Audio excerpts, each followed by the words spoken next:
Ginoo, sabihin ninyong hindi iyan totoo.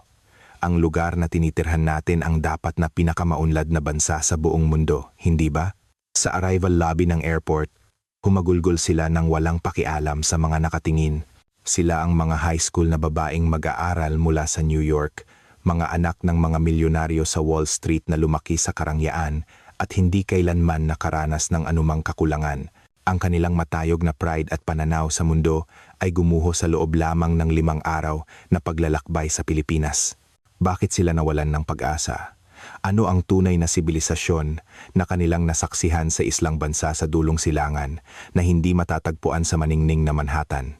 Isang syudad kung saan ang isang babae ay maaaring maglakad mag-isa kahit sa kalaliman ng gabi, mga tren na may kaayusan sa kabila ng dami ng tao, at mga convenience store kung saan ang serbisyo ay parang sa isang maharlika. Ito ay hindi lamang isang simpleng alaala ng isang field trip.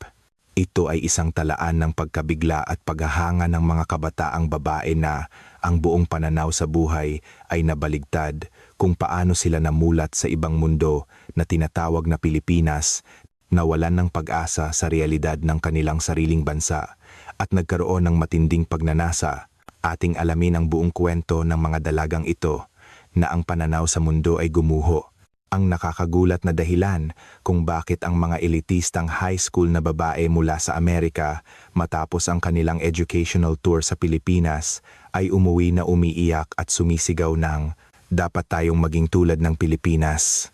Mga kaibigan, isang malaking bagay ang nangyayari ngayon sa Amerika. Sa isang prestihiyosong pribadong high school sa Manhattan, New York, ang tuition fee pa lamang ay umaabot na sa mahigit 1,000,000 o halos 4 na milyong piso kada taon. 25 estudyante mula sa paaralang ito ang nagpunta sa Pilipinas para sa isang educational tour noong nakaraang taglagas. Ngunit ang problema ay nagsimula pagka-uwi nila. Ang video na ipinost ng mga estudyante sa social media ay umabot sa 1,000,000 views at kumalat sa buong Amerika. Ang reaksyon ng mga Amerikanong nakapanood ay hindi pangkaraniwan. Ganyan ba talaga sa Pilipinas? Tayo ba talaga ang developed country? Bakit hindi ito magawa ng Amerika? Maging ang mga magulang ay tumawag sa paaralan. Nais nilang sa Pilipinas din ipadala ang mga anak nila para sa susunod na field trip. Isang guro na may 20 taong karanasan ang nagsabi, "Nakaikot na ako sa 40 bansa, pero ngayon ko lang nakita ang mga estudyanteng ganito kabigla sa Pilipinas lang." Ano nga ba ang nangyari sa loob ng 5 araw at 4 na gabi? Pakinggan natin ngayon ang malinaw na salaysay ng isang Amerikanong guro tungkol sa Pilipinas na kanyang nakita. Bago tayo magsimula, kung pipindutin ninyo ang like at subscribe button, malaki ang maitutulong nito upang maipakilala pa natin ang mas maraming kwento tungkol sa Pilipinas. Magandang araw. Ako si Michael Anderson, isang guro sa New York sa loob ng 20 taon. Noong nakaraang taglagas, naranasan ko ang pinaka-hindi malilimutang paglalakbay sa aking buhay. Ang destinasyon ay Metro Manila sa Pilipinas. Ang aming paaralan ay isa sa mga pinakatanyag na pribadong paaralan sa Manhattan. Ang 25 babaeng estudyanteng kasama sa biyaheng ito ay karamihang anak ng mga pamilyang nasa itaas na antas ng lipunan sa Amerika. Mga anak ng mga financial tycoon sa Wall Street, mga abogado mula sa malalaking law firm at mga doktor. Isang taon na pinaghandaan ng mga magulang ang espesyal na biyaheng ito. Sa loob ng 20 taon kong pagtuturo, nakasama ko na ang mga estudyante sa mahigit 40 bansa, mula sa malalaking syudad sa Europa, sa kultura ng Timog Amerika hanggang sa Australia. Naranasan ko na ang halos lahat, kaya sa totoo lang, inakala kong ang biyaheng ito sa Pilipinas ay magiging katulad lang din ng iba. Lampas 11:00 na ng gabi nang kami ay dumating sa Clark International Airport. Mula sa eroplano, pagpasok pa lang namin sa terminal, dumating ang unang pagkabigla kahit hating gabi na. Ang buong paliparan ay ganap na gumagana na parang tanghaling tapat sa mga airport sa New York. Paglampas ng 10:00 ng gabi, mahigit kalahati ng mga tindahan ay sarado na, madilim ang ilaw at kitang-kita ang pagkakaiba sa kalinisan. Ngunit, ang paliparan sa Pilipinas ay ibang-iba. Sa bawat information desk, may mga staff na nakangiting naghihintay. Ang nakamamangha ay ang kanilang mga ekspresyon, walang bahid ng pagod, parang natural na ngiti ng isang taong sabik na naghihintay sa kanilang mga bisita. Nang tumingin ako sa sahig, hindi ako makapaniwala. Ang mga tiles ay kumikinang na parang salamin. Hindi ko maintindihan kung paano nananatiling ganito kalinis ang sahig ng isang airport na dinadaanan ng libu-libong tao. Ang mga janitor ay agad na pinupunasan ang bawat lugar na madaanan ng mga pasahero at ang kanilang kilos ay parang isang organisadong sistema. Pagdaan ko sa harap ng banyo, lalo akong namangha. Nakita ko ang isang janitress na yumuyuko at bumabati sa mga gumagamit ng banyo. Isang eksenang hindi mo maiisip sa Amerika. Ang mga banyo sa airport ng New York ay madalas na mabaho at kung maubusan ng toilet paper, inaabot ng ilang oras bago palitan. Habang naghihintay kami sa immigration, tiningnan ko ang mga estudyante ko. Lahat sila ay nanlalaki ang mga mata, palingalinga sa paligid. May isang estudyanteng lumapit sa akin at pabulong na nagtanong, "Bakit po ganito kalinis at katahimik ang airport?" Wala akong mahanap na tamang sagot. Naisip ko na lang na siguro, ganito talaga ang bansang ito. Sa immigration, naranasan namin ang pangalawang pagkabigla.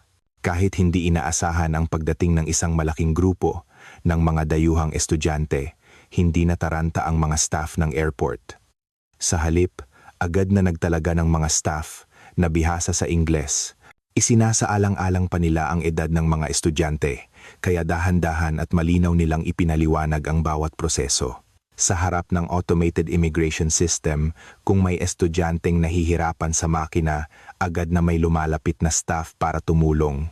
Ang screen ay may suporta para sa iba't ibang wika, kabilang ang Ingles, at idinisenyo para madaling sundan ng kahit sino. Sa Amerika, karaniwan ang inaabot ng 1 hanggang 2 oras ang immigration. Mahaba ang pila at masusungit ang mga staff. Mahigpit ang mga tanong at minsan, hindi kaaya-aya ang karanasan. Ngunit sa airport ng Pilipinas, ang lahat ng proseso ay natapos sa loob lamang ng 15 minuto. Habang papunta kami sa baggage claim, isang malaking electronic board ang nakakuha ng aming pansin. Ipinapakita nito ang lokasyon ng mga bagahe sa real time, kung aling eroplano, saang conveyor belt lalabas, at kung ilang minuto pa bago dumating lahat ay eksaktong nakasaad. Sa Amerika, madalas inaabot ng 1 oras ang paghahanap lang ng bagahe. Hindi mo alam kung saan lalabas, kaya maghihintay ka na lang. Ngunit sa Pilipinas, kung saan sinabi ng anunsyo, doon eksaktong lumabas ang mga bagahe sa tamang oras. Noon ko napagtanto, hindi lang ang airport ang mahusay, kundi ang buong bansa ay kumikilos sa ibang paraan. Habang naghihintay kami ng aming chartered van sa labas ng airport, nagsimulang magbago ang ekspresyon ng mga estudyante. Ang kaba sa isang dayuhang lugar ay napalitan ng mga matang puno ng pagkamangha. Hating gabi na nang sumakay kami sa van, ang loob nito ay napakalinis at komportable ang mga upuan. Napansin ng driver na kami ay mga dayuhan, kaya magalang siyang nagpaliwanag sa Ingles. Sinabi niyang aabutin ng halos 1 oras at kalahati ang biyahe papuntang Metro Manila at pinakiusapan kaming mag-seatbelt. Nang umandar ang van, bumungad sa amin ang tanawin sa labas. Kahit hating gabi na, maliwanag ang expressway. Ang bawat poste ng ilaw ay may tamang pagitan at ang mga sasakyan sa kalsada ay maayos na dumadaloy. Walang sumisingit o bumubusina. Ang mga kalsada sa gabi sa New York ay madilim at delikado, pero dito, para kaming nasa ibang mundo. Pagpasok namin sa Metro Manila, partikular sa Bonifacio Global City, BGC, nagkaroon ng bulungan sa pagitan ng mga estudyante. Ang dahilan ay ang mga convenience store na nakikita nila sa labas. Kahit hating gabi na, maliwanag ang mga ilaw nito at ang mga tao ay natural na pumapasok at lumalabas. Sa New York, paglampas ng alas 11, nag-aatubili kang pumunta sa convenience store mag-isa. Ito ay dahil sa perception na ito ay delikado. Ngunit sa BGC, kahit lampas na ng alauna ng madaling araw, may mga kabataang babae na naglalakad mag-isa sa kalye. Walang bahid ng takot o pagkabalisa. May mga nakasuot ng headphones na relax na naglalakad. May mga lumalabas sa convenience store habang kumakain ng ice cream. Lahat ay mukhang natural. Isang estudyante ang dumikit sa bintana at bumulong, hinding-hindi natin magagawa iyan sa Amerika. Tama siya. Sa New York, hindi mo maiisip na isang babae ang maglalakad mag-isa sa kalye ng 2:00 ng madaling araw. Sasakay ka ng taxi, may kasama, o hindi ka na lang talaga lalabas. Ngunit sa BGC, ito ay pang-araw-araw na eksena. Habang papalapit kami sa sentro ng syudad, nagsimulang lumitaw ang mga nagtataasang gusali. Mga opisina na hindi pa pinapatay ang ilaw, maningning na mga neon sign, ang buong siyudad ay gising at buhay. Ang tanawin ng gabi mula sa tulay na tumatawid sa ilog ay nakapigil hininga sa ganda. Ang mga gusali sa magkabilang pampang, ang mga ilaw na sumasalamin sa tubig, hindi ito nalalayo sa ganda ng Manhattan skyline. O baka mas higit pa dahil sa pakiramdam ng kaayusan at modernidad. Lampas 2:00 na ng madaling araw nang makarating kami sa hotel. Ngunit nakakagulat, ang paligid ng hotel ay buhay na buhay pa rin. May mga 24-hour na kainan na bukas at sa convenience store may mga taong nagbabayad sa counter. Sinasabing ang Manhattan ay the city that never sleeps, pero iba ang dimensyon nito. Ang gabi sa Manhattan ay isang bagay na kailangan mong lakasan ng loob para ma-enjoy, ngunit ang gabi sa BGC ay tila bukas para sa lahat. Habang nagche-check-in, naranasan namin ang huling paghanga. Isinaalang-alang ng front desk staff ang edad ng mga estudyante, kaya binigyan kami ng mga kwarto sa isang tahimik na palapag. Maingat din nilang ipinaliwanag ang oras ng almusal kinabukasan at ang mga kalapit na pasilidad. Kahit lampas 2:00 na ng madaling araw, walang bakas ng pagod sa kanila at isang taos-pusong pagbati ang kanilang ibinigay. Sa loob ng elevator paakyat sa aming mga kwarto, nagkatinginan ng mga estudyante. Kahit hindi nagsasalita, ramdam kong iisa ang aming iniisip. Mula pa lang sa airport hanggang hotel, 1 oras at kalahati pa lang ang biyahe. Ngunit parang nakarating na kami sa isang lugar na ibang-iba sa mundong aming kilala. Nang gabing iyon, hindi ako makatulog. Ano pa kayang mga bagay ang makikita namin sa bansang ito sa mga susunod na araw? Noong oras na iyon, hindi ko pa kayang hulaan. Ilang oras ang lumipas. Nagsimulang mag-ingay sa hallway ang ilang estudyanteng hindi makatulog dahil sa jet lag. Gutom na raw sila. Nang tingnan ko ang orasan, lampas 6:00 pa lang ng umaga. Sa totoo lang, nag-alala ako. Saang bansa ka man, hindi madaling maghanap ng disenteng kainan sa ganoong kaagang oras. Maging sa New York, mahihirapan kang maghanap ng maayos na makakainan ng 6:00 ng umaga. 7:00 pa ang almusal sa hotel at hindi ko naman hahayaang maghintay ng 1 oras ang mga gutom na estudyante. Nagtanong ako sa front desk kung may malapit na kainan na bukas ng maaga. Isang masayang ngiti ang isinagot ng staff. Mayroon daw 24-hour na karinderya o kainan sa kalapit na eskinita. Hindi ako makapaniwala sa sinabi niyang pwede kaming kumain kahit madaling araw. Lumabas kami ng hotel kasama ang 7 estudyante. Malamig ang hangin pero ang syudad ay gising na. May mga nagjo-jogging, mga empleyadong nagmamadali para sa trabaho at mga kabataang bumibili ng kape sa convenience store. Ang syudad ng Taguig ay kumikilos na mula pa sa madaling araw. Pagbukas namin ng pinto ng kainan, sumalubong sa amin ang mainit na hangin at amoy ng pagkain. May ilang customer ng kumakain. Isang lalaking nasa katanghaliang gulang na tahimik na kumakain habang nagbabasa ng dyaryo. Isang babaeng may laptop sa harap niya na tila may ginagawa. 2 empleyado na mukhang pagod, marahil katatapos lang ng kanilang shift. Nakapagtataka na sa 6:00 ng umaga, ganito kanatural na gumagana ang isang kainan. Nang tingnan namin ang menu, nanlaki ang aming mga mata. Dahil sa presyo, isang tapsilog, beef tapa, sinangag, itlog ay nagkakahalaga lang ng 150 piso. Isang goto, rice porridge ay 80 piso. Kung i-convert sa dolyar, hindi ka panipaniwala ang mura. Sa Manhattan, kung kakain ka ng almusal, kailangan mong gumastos ng hindi bababa sa $5.57 hanggang $1 bawat tao. At iyon ay para lang sa kape at sandwich. Ang waiter na kumuha ng aming order ay hindi nataranta kahit kami ay mga dayuhan. Kahit hindi siya gaanong bihasa sa Ingles, ginamit niya ang mga senyas at mga litrato sa menu para makipag-usap ng maayos. Nang sabihin naming hindi kayang kumain ng maanghang ang mga bata, sinabi niyang ia-adjust niya ito para sa amin.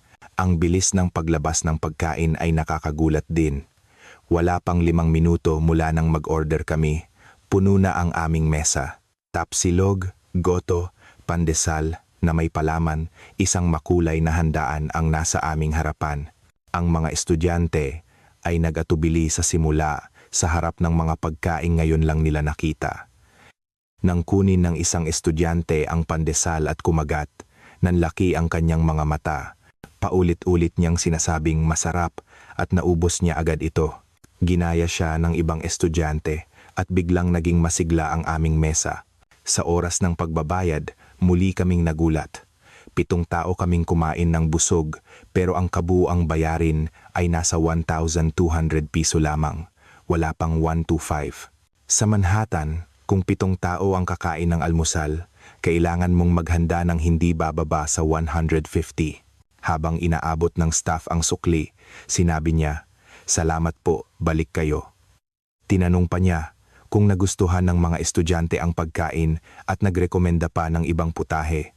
Nakakamangha na sa 6:00 ng umaga, sa kabila ng biglaang pagdagsa ng mga dayuhang customer, ganito sila kabait. Paglabas namin ng kainan, puro papuri ang narinig ko sa mga estudyante. Masarap, mura at mababait ang mga tao. Mahirap daw makahanap ng lugar sa Amerika na mayroon ng 3 iyon ng sabay-sabay. Pabalik sa hotel, dumaan kami sa isang convenience store para sa mga estudyanteng gustong bumili ng merienda. Pagpasok namin, para kaming nasa ibang mundo na naman. Kahit madaling araw, ang tindahan ay malinis na parang bagong ayos at puno ng mga produkto. Ang mga convenience store sa amin ay masikip, madilim at kakaunti ang paninda. Sa gabi, isinasara pa ang ilang bahagi dahil sa takot sa holdapan. Ngunit ang convenience store sa Pilipinas ay ibang-iba. Ang mas nakakagulat ay ang mga serbisyong inaalok dito. Hindi lang sila nagbebenta ng produkto, kundi pwede ka ring magpadala ng package, magbayad ng bills, at mag-transact para sa bangko. Namangha ang mga estudyante habang nililibot ang tindahan. Nagsigawan sila nang makakita ng mga lokal na inumin. Nakakatuwa raw ang mga cute na packaging. Kumuha sila ng tigi-isa at nagpicture. Masyado raw maraming bagay dito na hindi nila nakikita sa Amerika. Ang cashier ay masayang bumati at nag-welcome sa aming pagbisita sa Pilipinas. Walang bakas ng pagkainis o pagkaabala dahil kami ay mga dayuhan. Sa halip, naramdaman namin ang init ng kanyang pag-estima dahil siya pa ang unang kumausap sa amin. Paglabas namin sa convenience store, isang estudyante ang bumulong. Ang Pilipinas ay parang isang bansang gising, 24 oras. Nakakainggit daw na anumang oras na may kailangan ka, may solusyon. Sa Amerika, pagdating pa lang ng linggo, maraming tindahan na ang sarado, pero dito, kahit madaling araw, lahat ay gumagana. Pabalik sa hotel, muli kaming namangha sa kalinisan ng mga kalye. Walang kahit isang basura. Nakita namin ang mga street sweeper na nagwawalis. Ang buong siyudad ay parang isang buhay na organismo na may maayos na sistema. Pagdating namin sa lobby ng hotel, isa-isa nang nagigising ang ibang estudyante. Nang makita kami, tinanong nila kung saan kami galing. Nang ikuwento namin ang aming almusal, lahat sila ay nainggit at nakiusap na isama namin sila sa susunod. Noon, simula pa lang pala iyon. Ang mga tunay na kamangha-manghang bagay ay magsisimula pa lang. 9:00 ng umaga, sinimulan namin ang aming opisyal na itineraryo. Ang una naming destinasyon ay isang parke sa Makati. Inirekomenda ito ng staff ng hotel bilang lugar kung saan pinakamahusay na makikita ang pang-araw-araw na buhay ng mga mamamayan. Nagpasya kaming sumakay ng MRT. Para sa mga estudyanteng Amerikano, ang pampublikong transportasyon ay isang hindi pamilyar na karanasan. May subway sa New York, ngunit karamihan sa kanila ay gumagamit ng sasakyan ng magulang o taxi at bihirang sumakay ng subway dahil sa persepsyon na ito ay delikado. Pagpasok pa lang namin sa istasyon ng tren, napasigaw ang mga estudyante. Napakalinis ng loob ng istasyon, kumikinang ang sahig at walang kahit isang dumi sa pader. Komportable rin ang hangin, kahit nasa ilalim ng lupa, hindi mabaho. Naalala ko ang hitsura ng subway sa New York. Madilim, mamasa-masa, at may mga dagang tumatakbo, ibang-iba dito. Sinasabi nilang dahil mahigit 100 taon na ang pasilidad, pero pagkakita ko sa tren ng Pilipinas, parang dahilan na lang iyon. Sumakay kami sa escalator, pababa sa platform. Medyo malalim ang binaba namin, pero dahil sa magandang ventilasyon, hindi mo mararamdaman na nasa ilalim ka ng lupa. Paulit-ulit na tumitingin sa paligid at kumukuha ng litrato ang mga estudyante. Pagdating sa platform, ang mga tao ay nakapila. Sumusunod sila sa mga linyang nakaguhit sa sahig, nakatayo ng maayos sa dalawang hanay. Walang nanunulak o sumisingit. Muli kaming namangha sa electronic board. Ipinapakita nito kung eksaktong ilang minuto at segundo pa bago dumating ang susunod na tren. Tiningnan ng isang estudyante ang kanyang relo para kumpirmahin at talagang dumating ang tren sa eksaktong oras na iyon. Ang subway sa New York, hindi mo alam kung kailan darating. Minsan, maghihintay ka ng 10 minuto at wala, tapos biglang 3 tren ang sunod-sunod na darating. Kaya hindi na naniniwala ang mga New Yorker sa schedule ng subway. Ngunit sa Pilipinas, hanggang sa segundo ay nasusunod ang oras.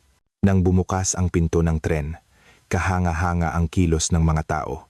Tumabi sila sa magkabilang gilid para bigyang daan ang mga bababa. Pagkatapos makababa ng lahat, saka sila pumasok ng maayos. Walang nagtutulakan o nag-aagawan. Sa subway ng New York, giyera kapag bumukas ang pinto. Nagkakagulo ang mga bababa at sasakay at minsan ay may nagsisigawan pa. Hindi rin bihira ang awayan. Ang mga estudyanteng sanay sa ganoong eksena ay tila napipi sa kaayusan sa tren ng Pilipinas. Pagpasok sa loob ng tren, malinis din ito.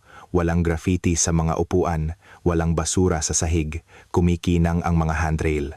Gumagana ng maayos ang aircon kaya komportable, at hindi maingay kaya madaling mag-usap. Isang estudyante ang nakatuklas ng isang kamangha-manghang bagay. May internet connection sa loob ng tren. Mukhang simpleng bagay, pero sa subway ng New York, hindi mo ito maiisip. Sa loob ng tunnel, ganap na walang signal. Agad na nagpadala ng mga litrato sa kanilang pamilya ang mga estudyante. Pagdating namin sa aming destinasyon, umakyat kami sa ground level. Nang bumungad sa amin ang isang malawak na parke, muling napasigaw ang mga estudyante. Ang malawak na luntiang espasyo, ang mga puno, at ang mga nagtataasang gusali sa malayo. Pagpasok namin sa parke, nakita namin ang pang-araw-araw na buhay ng mga mamamayan. May mga nagjo-jogging, nagbibisikleta. Nakapagtataka na sa isang weekday morning, ganito karaming tao ang nag-eehersisyo. Ang pinakakahanga-hanga ay ang mga pampublikong exercise equipment na naka-install sa parke. Nagulat ang mga estudyante nang makita ang sign na nagsasabing kahit sino ay maaaring gumamit nito ng libre. Sa Amerika, kung gusto mong mag-ehersisyo, kailangan mong magbayad at mag-enroll sa gym. Madalas, umaabot ito ng mahigit talan 100 kada buwan. Ngunit dito, kahit sinong mamamayan ay maaaring mag-ehersisyo ng libre. May isang lolo na gumagamit ng equipment. Isang estudyante ang naglakas loob na lumapit. Kahit hindi sila magkaintindihan, nag-usap sila sa pamamagitan ng senyas at masayang itinuro ng lolo kung paano gamitin ang kagamitan. Araw-araw daw siyang nag-eehersisyo doon. Nang makita iyon, tumango ang mga estudyante. Sabi nila, ngayon alam na nila kung bakit mukhang malulusog ang mga nakatatanda sa Pilipinas. Dahil napakaganda ng kapaligiran na sumusuporta dito. Umupo kami sa isang bench sa parke para magpahinga at tumingin sa paligid. Maraming pamilya ang naroon. Isang amang nagbibisikleta kasama ang anak, mga inang naglalakad habang tulak ang stroller. Isang mapayapang tanawin na parang larawan. Ang partikular na nakakuha ng aming pansin ay ang mga taong naglalakad kasama ang kanilang mga aso. Lahat ay may tali at may dalang plastic bag para sa dumi. Nang makita ng mga estudyante ang isang lalaking nililinis ang dumi ng kanyang aso, namangha sila sa New York. Kahit may regulasyon na kailangang linisin ito, hindi lahat ay sumusunod. Tanghali na at nasaksihan namin ang isang kakaibang eksena. May mga maliliit na food stall at cafe sa paligid ng parke at ang mga tao ay bumibili ng packed lunch at kumakain sa damuhan. Nagpasya kaming gayahin sila. Bumili kami ng mga kanin-ulam at inumin sa isang kalapit na tindahan. Humanap kami ng pwesto malapit sa mga puno at nagsimulang kumain. Malamig ang hangin at ang sikat ng araw ay nagpapakinang sa mga dahon. Sabi ng mga estudyante, ngayon lang sila nakaranas ng ganito at walang tigil sa pagkuha ng litrato. Pagkatapos kumain, may mas nakakagulat na nangyari. Kahit walang nagsabi, kusa ng pinulot ng mga estudyante ang kanilang mga basura. Ginaya nila ang mga Pilipinong nakikita nila sa paligid. Habang naghahanap ng basurahan, muli naming nilibot ng tingin ang buong parke. Talagang walang kahit isang basura. Sa ganito kalaking parke na may ganito karaming tao, napakalinis ng lupa. Ang Central Park sa New York ay umaapaw sa basura tuwing weekend. Sinasabi nilang dahil kulang sa janitor.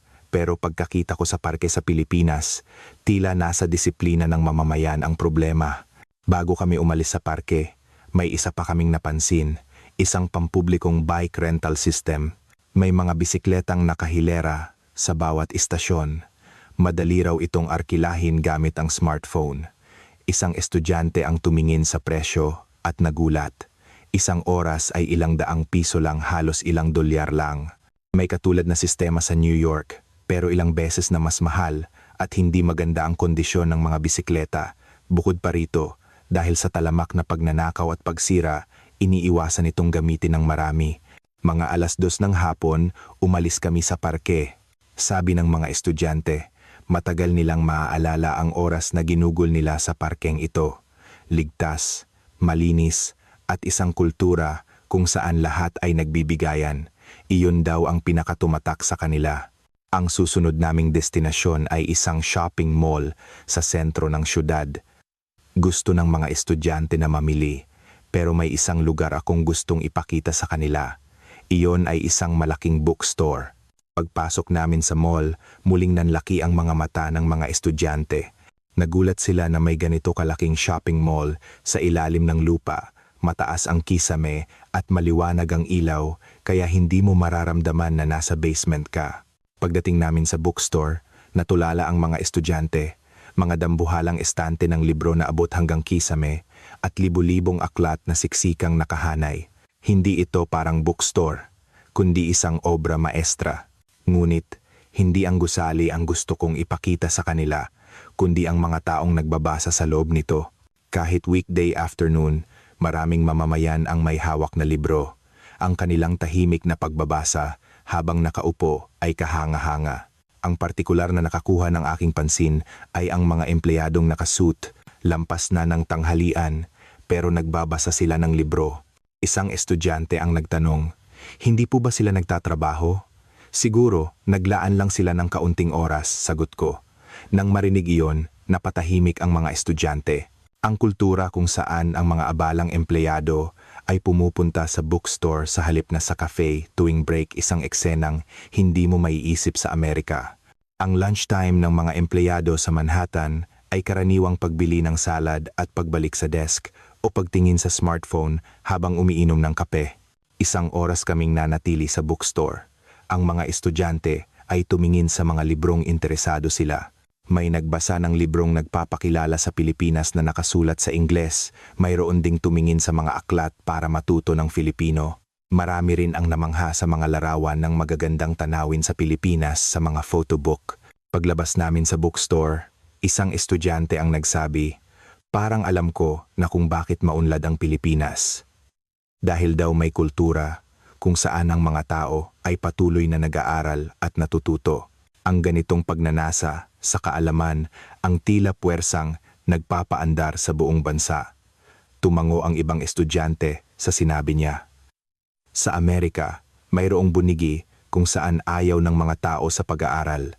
Itinuturing na boring ang pagbabasa ng libro at may kulturang tinitingnan ng kakaiba ang mga masisipag mag-aral. Ngunit sa Pilipinas, kabaligtaran ito. Naglibot kami sa mall at namili.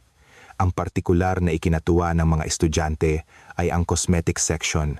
Ang kalidad ng mga produktong Pilipino ay kilala rin sa Amerika. Sinubukan ng mga estudyante ang iba't ibang produkto at nag-enjoy. Namangha rin sila sa serbisyo ng mga sales lady. Inirekomenda nila ang mga produktong bagay sa skin type ng bawat isa at detalyadong itinuro kung paano gamitin. Mahirap makatanggap ng ganitong antas ng serbisyo sa mga tindahan sa Amerika. Karamihan sa mga staff ay walang pakialam o tamad. Nang papalapit na ang gabi, lumipat kami sa isang lugar na kilala sa mga kabataan. Gusto kong ipakita sa kanila ang kultura ng mga kabataang Pilipino. Pagbaba pa lang namin sa istasyon, sinalubong kami ng masiglang kapaligiran, tunog ng musika, tawanan ng mga tao, makukulay na signboard para kaming nasa isang piyesta. Sa kalye, nakita namin ang isang street performance, mga kabataang sumasayaw sa saliw ng musika. Perpekto ang kanilang choreography, maniniwala kang mga profesional na mananayaw sila. Pagkatapos ng performance, pumalakpak ang mga manonood. Ang ilan ay naglagay ng pera sa kanilang sombrero. Nagpasalamat ang mga performer, namangha ang mga estudyante. Hindi raw kapanipaniwala na ganito kataas ang antas ng isang street performance. May mga street performer din sa New York. Ngunit karamihan ay hindi magaling at madumi ang paligid. Minsan, may mga nabibiktima pa ng magnanakaw habang nanonood kaya iniiwasan manatili ng matagal. Ngunit dito, ligtas at malinis. Komportable naming na-enjoy ang performance. Paglakad namin ng kaunti, may isang weekend market. Mga batang artist ang nagbebenta ng kanilang sariling gawa. Mula sa alahas, sining, hanggang sa mga handmade crafts, bawat isa ay may sariling pagkakakilanlan. Sa isang booth, huminto ang mga estudyante. Mga hikaw na may modernong interpretasyon ng tradisyonal na disenyo ng Pilipinas. Ipinaliwanag ng nagbebenta sa Ingles. Isang obra raw na pinagsama ang tradisyon at modernong sining ng Pilipinas. Ilang estudyante ang bumili. Magiging espesyal daw itong alaala. Sa ibang booth, may nagbebenta ng mga likhang baybayin. Ang magagandang titik na isinulat gamit ang pinsel ay nakadisplay na mangha ang mga estudyante sa ganda ng mga titik. Isang estudyante ang nakiusap na isulat ang kanyang pangalan sa baybayin. Agad namang pumayag ang artist. Ang likhang iyon ay nakasabit pa rin daw sa kanyang kwarto hanggang ngayon. Habang naglilibot sa market, nag-usap ang mga estudyante. Nakakainggit daw na may espasyo para sa mga batang artist na malayang ipakita ang kanilang talento. Sa Amerika, bihira ang ganitong pagkakataon. Kung gusto mong magsining sa New York, napakalaki ng gastos. Dahil sa mataas na renta, mahirap para sa mga batang artist na manatili. Ngunit dito, may platapormang inihanda para maipalabas ng mga kabataan ang kanilang talento. Isang patunay daw ito na sinusuportahan ng Pilipinas ang kultura at sining, sabi ng mga estudyante. Huminto kami sa harap ng isang kakaibang cafe. Nakuha ng aming pansin ang interior na pinaghalong vintage furniture at modernong ilaw. Gustong pumasok ng mga estudyante, kaya binuksan namin ang pinto. Mas espesyal ang loob ng cafe. May mga likhang sining sa pader at sa isang tabi, puno ng mga libro ang estante.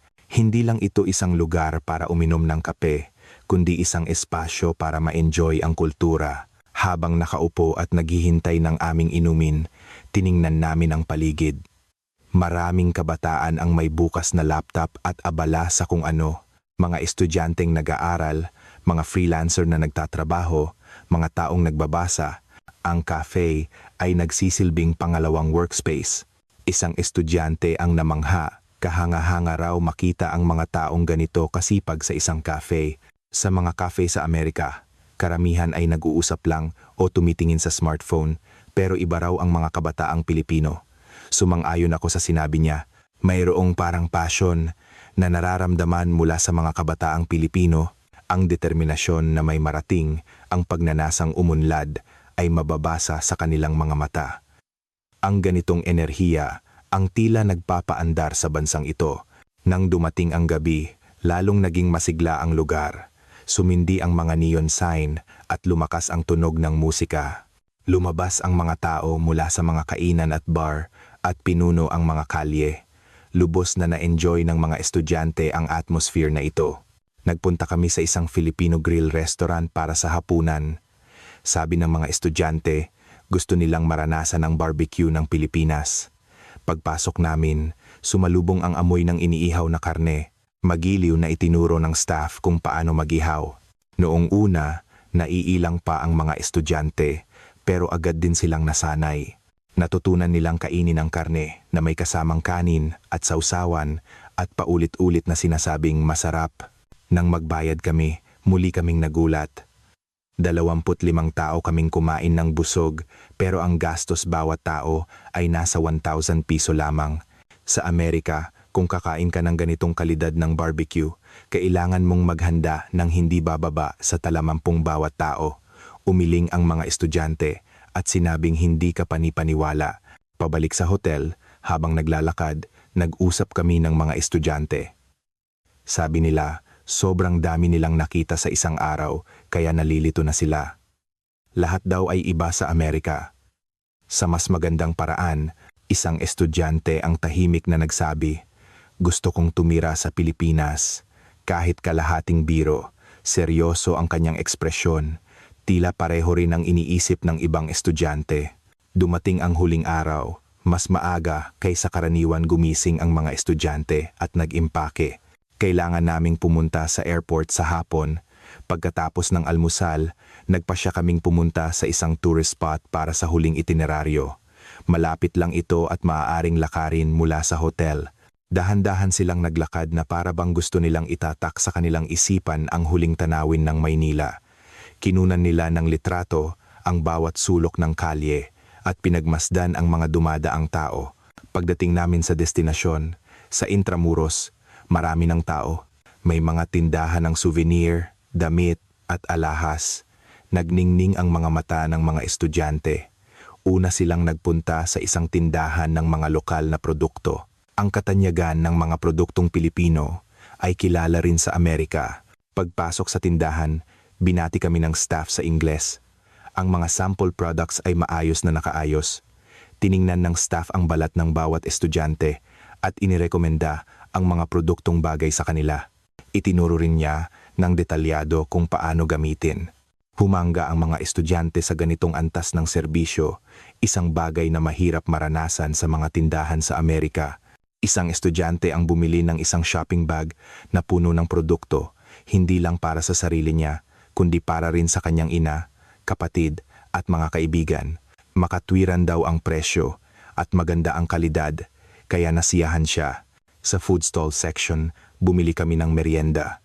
Namangha ang mga estudyanteng unang beses makatikim ng kwek-kwek quail eggs. Nahumaling sila sa matamis alat at mainit na lasa nito. Pumasok kami sa isang souvenir shop. Ang mga tradisyonal na produktong Pilipino ay may modernong disenyo. Mga manika na naka-Filipinyana, tradisyonal na pamaypay, mga damit na may print ng mga salitang Filipino. Maingat na pumili ang mga estudyante ng mga regalong iuuwi. Binigyan ng espesyal na diskwento ng may-ari ang mga dayuhang estudyante. "Salamat sa pagbisita sa Pilipinas," sabi niya. Muling naantig ang mga estudyante sa kabaitan na iyon. Naramdaman daw nila ang kabutihang loob ng mga Pilipino. Para sa tanghalian, kumain kami ng lechon. Pagpasok namin sa kainan, puno ito ng mga dayuhang turista. May mga litrato at English description sa menu kaya madaling mag-order. Nang dumating ang lechon, namangha ang mga estudyante. Ang balat ay malutong at para itong isang obra maestra. Lahat ay nahumaling sa malutong na texture at masarap na lasa. Pagkatapos kumain, dumaan kami sa isang lumang simbahan, ang San Agustin. Napatahimik ang mga estudyante sa kadakilaan ng lumang istruktura. Pumasok kami sandali at tahimik na umupo. Isang mapayapang sandali, umupo kami sa hagdanan sa harap ng simbahan para magpahinga at mag-usap. Binalikan ng mga estudyante ang kanilang mga karanasan sa loob ng ilang araw. Sabi nila, higit pa sa inaasahan nila. Hindi raw nila gaanong kilala ang Pilipinas noon, pero ngayon, ito na raw ang paborito nilang bansa. Isang estudyante ang tahimik na nagsabi, "Babalik ako dito." At mas matagal, tumango ang ibang estudyante. Lahat sila ay sumang-ayon na masyadong maikli ang ilang araw. Hapon na, bumalik kami sa hotel. Kinuha namin ang aming mga bagahe at sumakay sa van papuntang airport.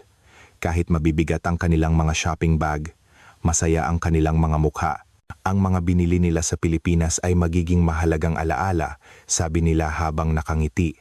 Nang umandar ang van, tumingin ang mga estudyante sa labas ng bintana. Tila gusto nilang itatak sa kanilang mga mata ang papalayong tanawin ng Maynila. May isang bumulong. Babalik ako, sigurado. Dumating kami sa airport, sa mismong lugar kung saan kami unang tumapak ilang araw na ang nakalipas. Ngunit, ang puso ng mga estudyante ay ganap ng nagbago. Ang dating pagkamangha ay napalitan ng pangungulila. Habang nagche-check-in, nagpasalamat kami sa staff. Sabi namin, napakaganda ng aming karanasan sa Pilipinas. Ngumiti rin ang staff at sinabing, sana bumalik kayo. Salamat sa pagmamahal ninyo sa Pilipinas. Lumipad ang eroplano at papalayo na ang tanawin ng Pilipinas sa bintana. Habang tinitingnan ang papaliit na mga ilaw, nalulungkot ang mga estudyante, may kumukuha ng litrato para i-save ang huling imahe ng Pilipinas. Kinabukasan na nang makarating kami sa airport ng New York, sumalubong ang kanilang mga magulang, sabay-sabay na nagkuwento ang mga estudyante tungkol sa Pilipinas. Ang ekspresyon ng mga magulang ay napalitan ng pagkamangha. Pagbalik sa paaralan, isang malaking bagay ang nangyari. Nagsimulang mag-upload ang mga estudyante ng mga litrato at video ng kanilang biyahe sa Pilipinas sa social media. Maraming post ang sabay-sabay na lumabas. Naging explosive ang reaksyon. Nagulat ang kanilang mga kaibigan sa Amerika at nag-comment. Hindi ko alam na ganito kamoderno ang Pilipinas. Mabilis na tumaas ang views. Ang partikular na naging popular ay ang video ng BGC sa gabi. Ang video na nagpapakita ng mga babaeng ligtas na naglalakad mag-isa ng 2:00 ng madaling araw. Nagulat ang mga tao, sinasabing hindi ito maiisip sa Amerika. Umabot sa 2 milyong views ang video. Ang mga komento ay magkakatulad, bakit hindi ito magawa ng Amerika? Maraming post ang may halong panunuya.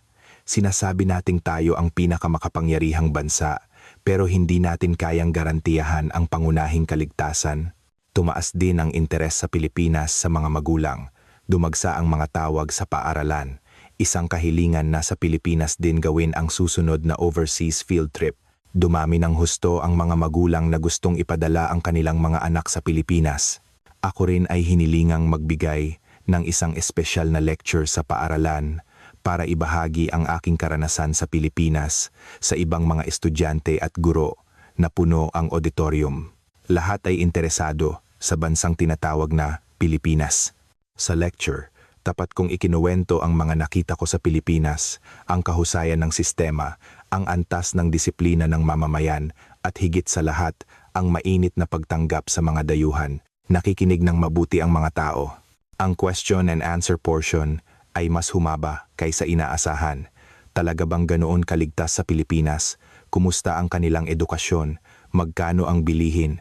Lahat ay gustong malaman ang tungkol sa Pilipinas. Pagkatapos ng lecture, maraming estudyante ang lumapit sa akin. Gusto raw nilang malaman pa ang tungkol sa Pilipinas. May estudyanteng nagsimulang manood ng mga palabas na Pilipino at mayroon ding gustong mag-aral ng Filipino. Hindi nagtagal, nagsimulang maghanda ang paaralan ng isang exchange program sa Pilipinas. Sa susunod na taon, mas maraming estudyante ang bibisita sa Pilipinas. Ang mga estudyanteng nakapunta na ay nagbibigay ng payo sa kanilang mga nakababatang kasama. Ang di sinasadyang biyaheng iyon ay maraming binago. Nagbago ang pananaw ng mga estudyante, nagbago ang programa ng paaralan, at nagsimulang magkaroon ng interes ang mga kabataang Amerikano sa bansang Pilipinas. Hanggang ngayon, nakikipag-ugnayan pa rin ako sa mga estudyanteng kasama ko noon. Lahat sila ay hindi makalimutan ang kanilang oras sa Pilipinas. May isa pa ngang nag-apply sa isang universidad sa Pilipinas. Sa loob ng 20 taon, nakaikot na ako sa mahigit 40 bansa, ngunit ngayon lang ako nakaranas ng ganito. Hindi ko akalain na ang isang maliit na biyahe ay lilikha ng ganito kalaking epekto. Muli kong naramdaman ang lakas na taglay ng bansang Pilipinas. Ang Pilipinas, ito ay naging isang hindi malilimutang bansa para sa aming lahat.